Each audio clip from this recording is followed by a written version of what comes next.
A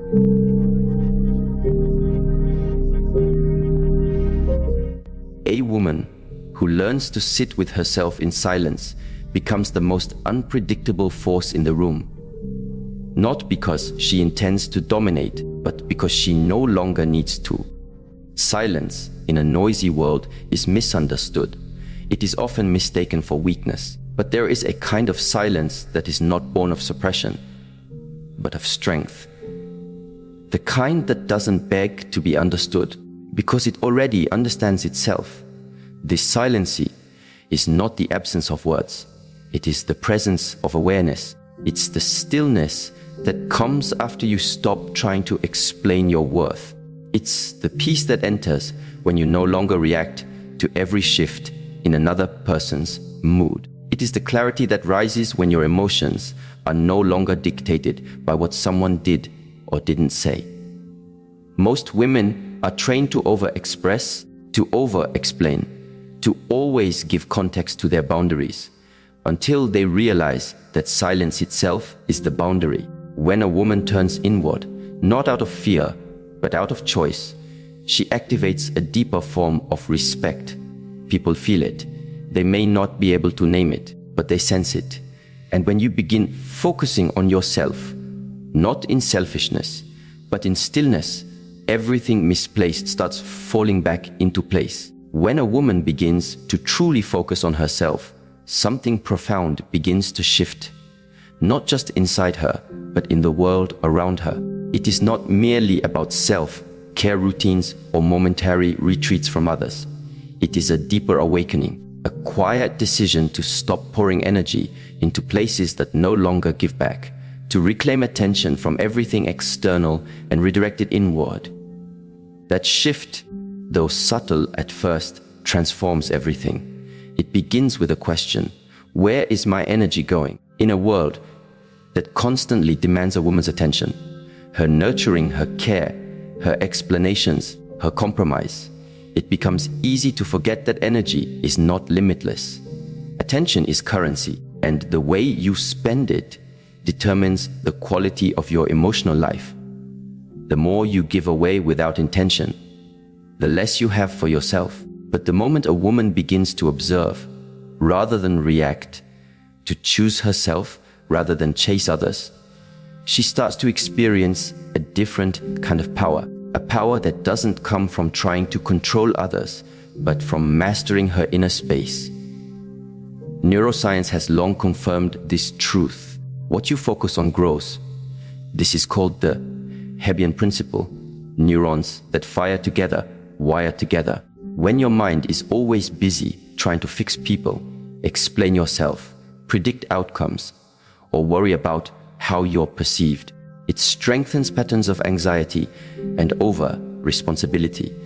But when you begin to bring your attention back to yourself, your breath, your thoughts, your values, your stillness, you start rewiring your brain for clarity, peace, and purpose. Take the story of Mina, a woman in her late 50s who had spent most of her adult life adjusting herself around others. As a mother, a wife, and later as a caretaker for aging parents, she learned to anticipate needs before they were spoken. But after her children moved out and her caregiving roles ended, she was left with silence. At first, it was terrifying. The noise of other people's needs had been her compass for so long that she didn't know how to navigate without it. But slowly, she began to ask, what do I feel when no one is watching? What do I want when I'm not needed? She started small. Morning walks without her phone, journaling without editing herself, saying no without guilt, and as her attention returned to herself, something powerful emerged. She no longer felt pulled in 20 directions. Her conversations became more intentional. She no longer responded to emotional manipulation with explanations, just calm silence. And to her surprise, people began to treat her differently, not because she demanded respect, but because she radiated it from within. Focusing on yourself is not abandonment of others. It is anchoring within yourself so you don't get lost in others. You begin to recognize your patterns, where you overextend, where you seek validation, where you betray your intuition to keep the peace. And each time you notice, you interrupt the automatic cycle. That moment of noticing is power. It's awareness becoming action. There is a sacred discipline in remembering yourself before you remember others. It requires asking before every yes, whether it's rooted in fear or integrity. It means pausing before reacting. To ask, is this worth my energy? Does this reflect who I am becoming? It's not easy, especially for women who've been conditioned to associate worth with service, silence with weakness, and boundaries with rejection. But in truth, the opposite is real. The woman who focuses on herself is not selfish. She is self-aware, and self-awareness is the foundation of every healthy relationship. Without it, we end up performing roles instead of being present. We absorb moods, mirror dysfunctions, and confuse emotional over-availability with love. But when we are centered within, we can discern between what belongs to us and what doesn't. We no longer take things personally. We stop rescuing people from lessons they are meant to learn. One of the most misunderstood aspects of this journey is the practice of silence. Not the silence of avoidance or passive aggression, but the silence of presence. A deliberate, grounded quiet that listens more than it speaks. That observes without rushing to intervene. That chooses stillness over unnecessary reaction. In this kind of silence, a woman becomes untouchable. Not because she's withdrawn, but because she's anchored. There is something deeply powerful about a woman who does not rush to fill the silence. In an argument, she does not need to be louder to be heard. In relationships, she does not over-explain to earn space. Her calm becomes her clarity, and her silence becomes her boundary. Silence offers something no amount of speaking can provide: perspective.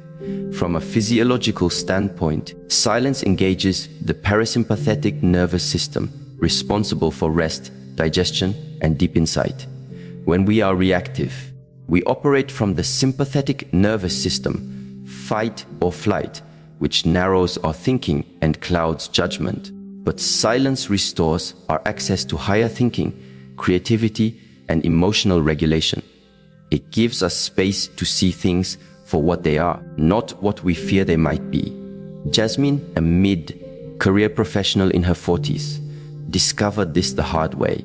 She was used to defending herself in every conversation, trying to be understood by people who had already made up their minds. Every time someone questioned her intentions or minimized her emotions, she would jump in with explanations, justifications, or arguments. It drained her until one day, during a heated moment with her partner, she paused. She said nothing, not out of resignation, but out of awareness. She realized in that instant that her peace was not up for negotiation. The silence that followed was more powerful than any point she could have made. It unsettled him, not because she was trying to hurt him, but because for the first time, she didn't make herself emotionally available for conflict. She remained present, steady, and calm. That moment changed the dynamic of their relationship, not overnight, but permanently. He began to listen. She began to feel heard, not because he changed, but because she did. We often believe that we must speak more to be seen. But sometimes it is in speaking less that we become visible. Silence is not the absence of voice, it is the presence of strength. It communicates what words often cannot.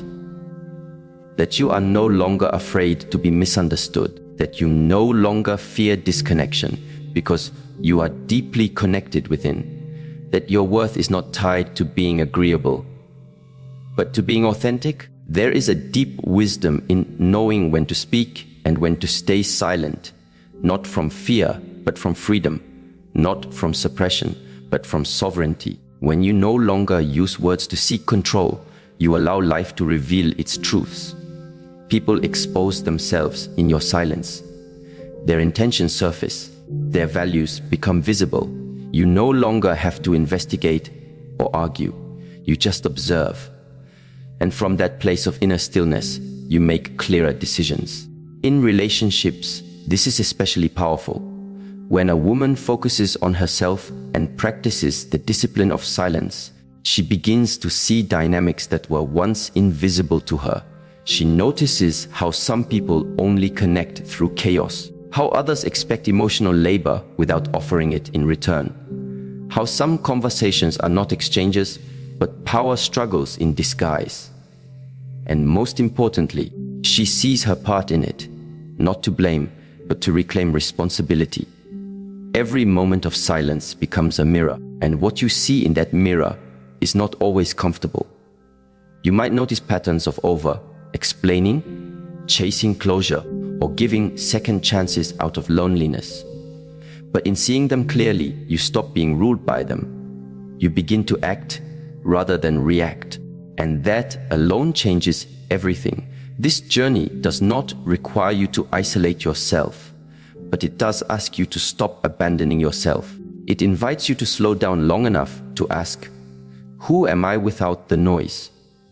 What do I value when I'm not performing? What emotions arise when I'm not distracted? Silence creates space for these questions. It reveals the internal architecture of your life, the values, beliefs, and wounds that shape your relationships. And once seen, they can be healed, rewritten, aligned. One of the most important realizations a woman can have is this: not everything requires your energy. Not every message needs a response. Not every misunderstanding needs clarification. Not every question deserves an answer. The moment you realize that your presence is enough, you begin to conserve your energy for what truly matters. This kind of self-focus is not a destination. It's a daily practice. A return, again and again, to the present moment, to the breath, to the truth that you don't have to chase what aligns with you. You attract it by being aligned. And so the silence continues, not as an escape from the world, but as a deeper way of engaging with it, with clarity, with discernment, with grace. A woman who focuses on herself and stays silent does not disappear. She becomes more visible than ever, not in noise, but in essence. And the world cannot help but rearrange around her. A woman who learns to master her emotions is not just in control. She is free, free from the chains of overreaction, free from the cycles of regret, and free from the grip of patterns that once dictated her responses. Emotional sovereignty is not about being unfeeling. It's about not being owned by every passing feeling. It's knowing that you can feel deeply and still respond wisely. You can be hurt and still act from alignment. You can feel love, grief, anger, confusion, and still remain grounded in your values. Many people believe emotions are either something to be expressed impulsively or something to be suppressed entirely. But both extremes lead to inner imbalance. One makes you a slave to your reactions, the other disconnects you from yourself. True emotional power lies in the space between impulse and stillness. It is the cultivated ability to feel everything and yet not be consumed by anything. There is a teaching from ancient Eastern traditions that says, control your breath and you control your life. And indeed, modern neuroscience agrees. When a woman pauses and breathes consciously before responding to provocation, her brain shifts from the amygdala, where emotional reactivity is born, to the prefrontal cortex, where logic, reflection, and wisdom reside. This is not just spiritual advice, it is biological reality. Consider the story of Elia, a woman who for years was known for her fire. When someone crossed a line, she met them with intensity. Her voice rose, her heart raced. She fought back with words, proving her intelligence, her sharpness, her refusal to be disrespected. But each time, even when she won the argument, she walked away feeling drained. She realized that her reactions, while justified, were costing her more than the original offense: her peace, her power, her clarity. One day, During a tense conversation with a colleague who had undermined her work in a meeting, she felt the familiar heat rising. The urge to respond immediately, to defend, to correct, but something in her shifted. She inhaled slowly, and instead of reacting, she simply paused, looked at him, said nothing. That pause, just a few seconds, wasn't empty. It was full of restraint, full of grounded energy, full of quiet power. In that pause, she realized something. The need to prove yourself is often born from the fear of being unseen.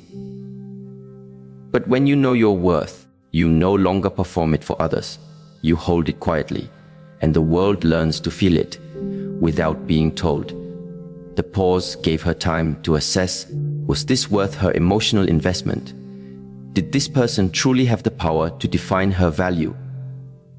No, she answered him with calm, clear boundaries, not from fire, but from foundation. And the result, he backed down, not because she was aggressive, but because she was anchored. She had stepped into emotional sovereignty. To be emotionally sovereign means your inner state is no longer at the mercy of other people's moods, decisions, or expectations. You stop outsourcing your peace. You stop being available to every emotional tug of war. You don't become cold, you become clear. And this clarity protects you from the trap of reaction. Every time you react without reflection, you give your power away. You let someone else set the rhythm of your nervous system. But when you pause, when you breathe, when you choose instead of react, you reclaim authorship over your inner world. This is especially vital in intimate relationships, where emotional triggers are most deeply rooted. Partners often mirror each other's wounds. One's insecurity feeds the other's defensiveness. One's silence triggers the other's abandonment. One's need for control collides with the other's need for freedom. Without emotional sovereignty, these dynamics spiral into conflict, misunderstanding, and resentment. But with awareness, they become portals for growth. Sophia, a woman in her late 30s, once described how every argument with her partner would end in her crying, shouting, or walking away in anger. She felt unheard, invalidated, emotionally exhausted. But as she began a daily practice of breathwork and emotional journaling, something changed. The next time conflict arose, she noticed her body first. The tightening in her chest, the clenching of her jaw, the quickening of her breath. Instead of reacting, she said, "Give me a moment." She stepped away, not to retreat, but to return to herself. She sat, she breathed.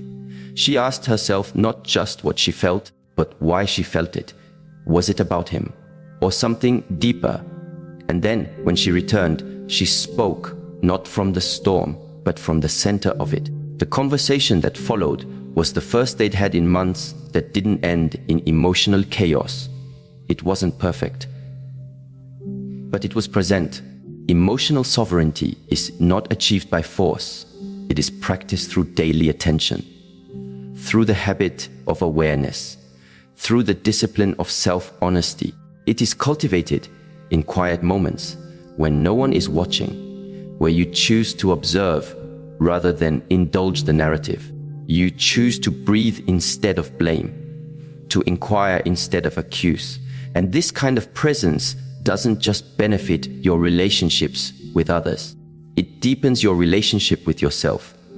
You begin to trust yourself more. You stop second guessing every decision. You no longer need to crowdsource your worth or use someone's love as proof of your value. You begin to carry yourself with a quiet assurance.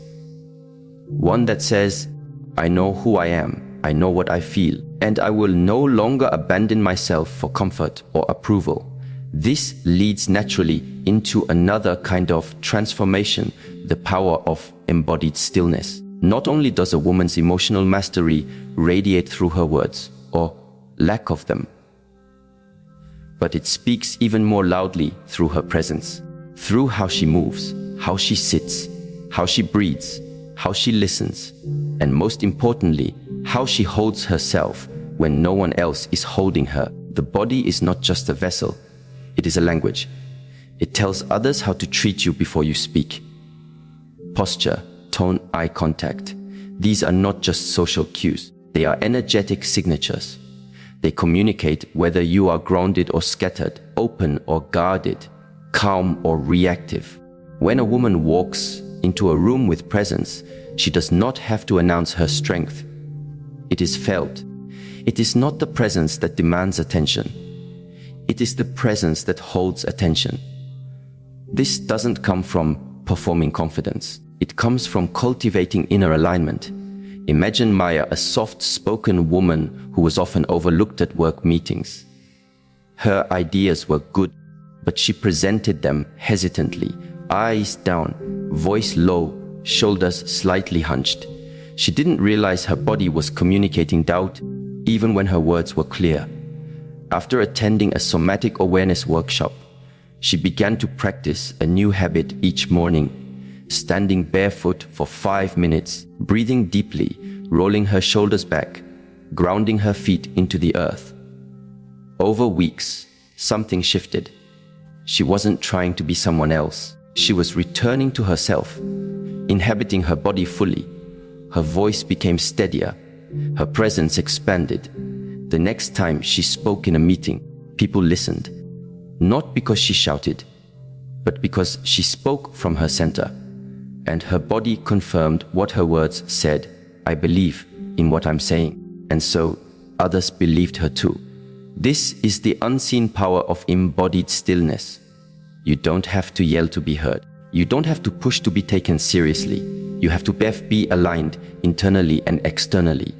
Breathwork, posture, stillness. These are not just wellness trends. They are foundational practices for women who want to move through life with clarity and respect. The breath especially is a tool often overlooked. It is the bridge between mind and body, between thought and action, between reaction and response. In moments of emotional intensity, one deep, intentional breath can change the entire trajectory of a conversation. The practice of conscious breathing rewires the body's stress response. It tells your nervous system, I am safe. I am here. I can respond with wisdom. Over time, this rewiring becomes your default. You are no longer pulled by the chaos outside you. You move from center. And that center becomes your compass, especially when others try to pull you into storms you didn't create. Embodied stillness also teaches you patience. In a world of urgency, a woman who moves slowly, who responds after reflection, who doesn't rush to fix or explain, becomes a mystery. Not because she hides herself, but because she reveals only what is aligned. Her yes is clear, her no is unwavering. Her time is sacred. This kind of presence doesn't push away others. It invites truth. It creates a relational field where only authenticity can survive. People can feel when you are present, not just physically, but energetically. They feel safer around you, not because you cater to them, but because you are not at war with yourself. And this, in turn, creates emotional safety in relationships. When your presence is grounded, your partner no longer feels the pressure to guess your mood, manage your triggers, or decode your reactions. You create a space of emotional predictability, not by being passive, but by being internally consistent. Children, too, sense this. A mother who is emotionally sovereign and embodied teaches not by her words, but by her way of being. She models what it means to be present in discomfort, to pause in conflict, to breathe through overwhelm, and that example becomes an inheritance more valuable than any advice. To live in this way requires intention. It is not automatic, it must be cultivated. But the reward is immeasurable. Your relationships evolve, your decisions clarify, your energy deepens. You become a quiet force, not for domination, but for peace, not for attention, but for alignment, not to prove, but to be. And in that being, others are moved, not by what you do, but by who you are, because you are no longer just reacting to life. You are responding to it from a place of inner truth, and that truth becomes the most powerful thing in the room.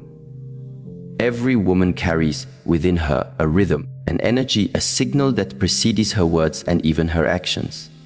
Before she speaks, before she responds, even before she enters the room, there is a kind of transmission that takes place.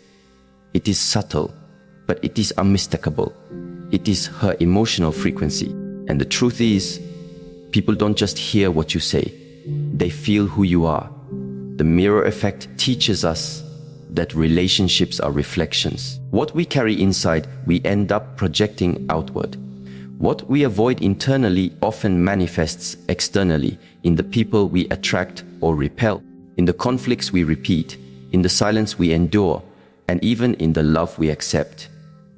When there is inner disorder, chaos seems to find us no matter how much we run from it. But when there is inner peace, things around us begin to quiet down. Not because the world changes, but because our relationship with it transforms. Imagine a woman who carries unresolved grief in her heart. She may look composed, even smile in public, but something in her frequency speaks of heaviness. Without realizing it, she attracts partners who are emotionally unavailable, mirroring back her own disconnect. Or think of a woman filled with self-doubt. She may speak words of affirmation, but her energy subtly communicates hesitation. And so she finds herself in dynamics where her boundaries are tested, her voice is overlooked, her confidence is questioned. This is not to blame, but to awaken. The mirror effect is not punishment, it is revelation. Life keeps showing us through others what we still need to address within. When you begin to center yourself in truth, not performance, not fear, but truth, everything around you becomes clearer. Not easier, but clearer. A woman once shared how she kept ending up in relationships where she felt used. Every man she dated seemed charming at first, but would later become cold, controlling, or indifferent. At first, she blamed them. Then she blamed herself. But after deep reflection, she realized she was operating from a subconscious belief that her worth was transactional, that love had to be earned through effort. She was overgiving, over-explaining, and overextending herself in hopes of receiving scraps of affection. Her energy was saying, "Please see me," even when her words said, "I'm fine." When she stopped trying to fix others and turned inward, things changed. She began to sit in silence more often, to listen to her own breath, to observe her emotional patterns. She didn't try to be liked. She tried to be honest. She didn't rush into intimacy. She watched people slowly. And she realized something profound. When she became emotionally consistent with herself, people could no longer manipulate her. She stopped attracting chaos. Her stillness began to act as a filter. The mirror effect doesn't just reveal what is broken. It reveals what is possible. When your internal world is ordered, aligned, and nourished, your relationships become reflections of that harmony. It's not magic, it's resonance. We draw people into our lives who vibrate at a similar emotional level. And as we raise our own frequency, not by pretending, but by healing, our environment begins to shift. People begin to respect your silence because they can feel it's not empty. It's intentional.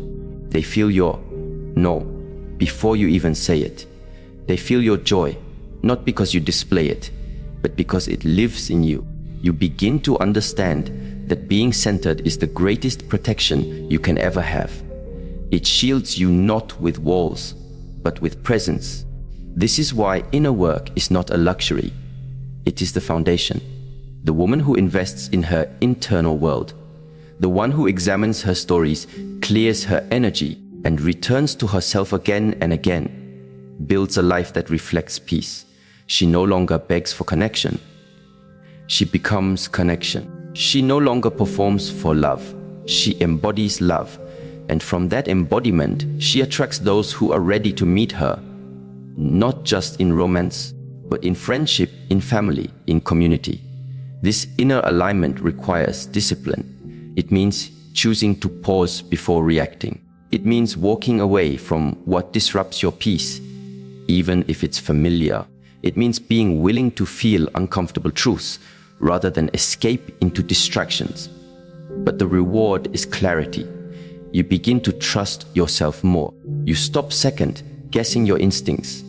You no longer tolerate energy that drains you because you're too aligned to pretend anymore. Even in solitude, you feel connected because you're no longer seeking from outside what you now generate from within.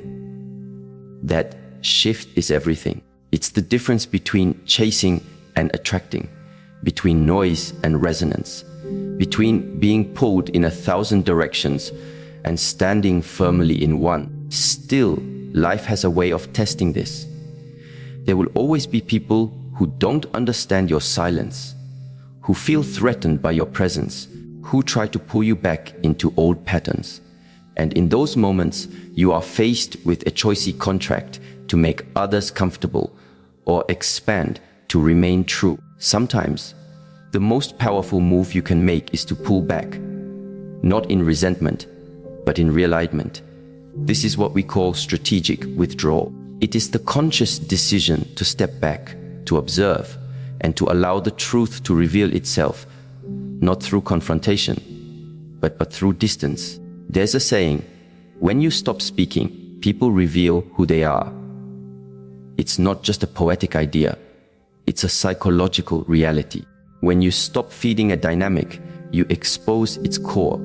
When you stop explaining yourself, you discover who truly seeks to understand you. When you stop initiating, you find out who values connection enough to reach for you. Distance has a language, and silence has its own kind of clarity. Strategic withdrawal is not about ghosting or playing games. It is about reclaiming your emotional energy from places where it is being wasted. It is about giving yourself space to see things as they are, not as you wish them to be. Often, we stay too long in situations because we are addicted to potential. We see what someone could be, and we ignore what they are. But potential is not a promise. And silence allows us to stop projecting and start perceiving. Amira, a woman who had been in an off-again relationship for years, finally chose silence, not out of bitterness, but out of wisdom. She had tried everything: talks, letters, counseling, compromise. But the cycle continued. Each time she explained her needs, they were acknowledged, but never respected. So one day, she stopped explaining. She didn't threaten. She didn't argue. She just became quiet. That silence became her boundary. And in that space, she could finally hear her own voice again. Not the anxious voice that said, "Make it work," but the deeper voice that said, "Let it go." Within weeks, the truth of the relationship became undeniable. Not because he changed, but because she did. And from that clarity, she found peace. Withdrawal is not weakness. It is wisdom. It allows energy to recalibrate. It reveals who is willing to meet you where you are. It filters out the noise so you can hear your intuition. And perhaps most importantly, it teaches you that you are not responsible for carrying relationships alone. A woman who knows when to withdraw is a woman who knows her worth. She is not afraid of being alone because she is not lonely in herself. She doesn't fear silence because silence is where she hears her truth most clearly. She doesn't chase answers because she knows the right questions will always bring the answers in time. There's a powerful shift that happens when you stop trying to force outcomes. You begin to trust the unfolding. You begin to notice how much energy you used to waste trying to make others see, make them care, make them stay. And in letting go, you reclaim all that energy for your own growth, for your own healing, for your own joy. Some people will call this selfish. Let them, because they've never tasted the kind of respect that comes from refusing to betray yourself. Others may call you distant, But what they're really feeling is your energetic boundary, the space you now protect like sacred ground. When you withdraw, not as punishment, but as protection, you allow space for clarity to breathe. And clarity is what guides wise action. It tells you when to stay, when to go, when to speak, and when to let silence do the talking. It teaches you that your presence is not something to offer lightly. It is a gift, a sacred force, and it must be given where it is valued. The woman who practices strategic withdrawal becomes magnetic, not because she's mysterious, but because she's whole. People are drawn to her stillness, her integrity, her strength. But not everyone will be ready for it. And that's okay, because she no longer lives to be understood by everyone. She lives to be true to herself. And from that truth, everything else begins to align, not always immediately, not always without challenge, but always with purpose. Because life supports those who walk in alignment. It clears paths for the woman who is brave enough to walk alone when needed, and wise enough to know when to return. This is the silent wisdom that speaks louder than noise, the quiet presence that echoes louder than performance, and the calm that, once chosen, never truly leaves you again.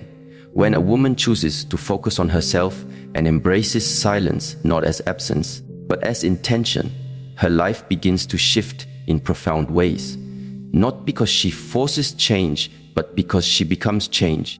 She no longer reacts from old wounds, but responds from inner wisdom. She doesn't beg to be heard.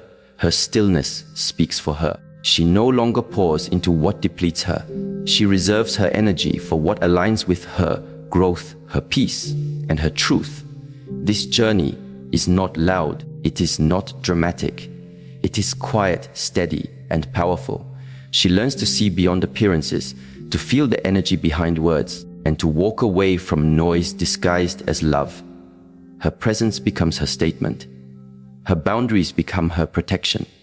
Her silence becomes her filter, and slowly, the world around her begins to mirror the world within her. Relationships become more respectful. Opportunities arise without chasing. Clarity replaces confusion. Not because she fixed everything around her, but because she mastered what was within her. The woman who learns to be still, to be present, to be centered in her own truth, she is no longer available for anything less than what she deserves. In her silence, everything unnecessary falls away, and in that space, everything meaningful finds its way home.